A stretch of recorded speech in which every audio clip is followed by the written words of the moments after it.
Барысы да шәхси ярдәмче хуҗалыкларга бирелә торган ташламалы кредиттан башланган. Нугмановлар әлеге акчага малларның баш санын арттырган. Игіліктен асырайды инде шулай. Анар хөкүмәт ярдәм иттене мени акча бирде сарайчырга. Анар шу сарайчыкта тагын инде арттырдык. Бүгенге секенне 10 баш сыйыр безнең, шуны сагабыз инде. Бәяләр төште инде ничә дисең бит бездә генә түгел. Конечно, бәя югары булса яхшы безнең өчен. Безнең бәя сөтнең бәяне оправдать итми ул безнең сөт бәясе. Бернинди чыгымнарыбызны капламый.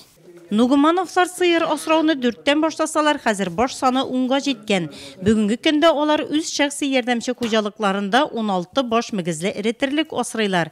Моннан тыш сарыклар, кәҗәләр һәм атлар да бар. Бакбайларны хуҗа бик ярата. Игіліктен калганда яратабыз. Шуны белән менә ат асрыйбыз, ат табыз. Нугмановларның йорт җирләрендә үз техникалары бар. Терлек азыгы белән тәэмин итеп тору уллары маннурга йөкләнгән. Мал-туар күп булгач, иркен абзарга ихтыяҗ туган. Мини ферма төзегәндә киткән чыгымнарны каплау өчен субсидияне 200 мең сум алганнар. Дәүләтнең инде ярдәм бирү анысы сарай салырга бик әйбәт булды. Оның уйлаган иде инде, бу акча бит инде килеп кергәч үз кесәңнән генә чыкмый инде, аннан да керә. Яхшы булды инде, анысы әйбәт булды безнең өчен.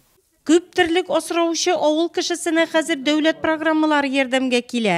Субсидияләрне исәпләгәч, шактый сумма килеп чыга. Нугмановлар да канәгать. 10 баш сыйырга 30 мең алдык. 4 баш кәҗәгә 4 мең алдык. И 1 баш атка 3 мең алдык. 37 мең субсидия, акча алдык без хөкүмәттән. Безгә прибыль шул инде. Аны алдык та зирны алдык. Файдасы бар. Файдасы бар. Файдасы бар. Дәүләттән бирелгән субсидияләргә халык рәхмәтле. Алар өчен зур ярдәм бу. Иң мөһиме программалар алга таба да эшләсен иде дигән теләктә сала халкы.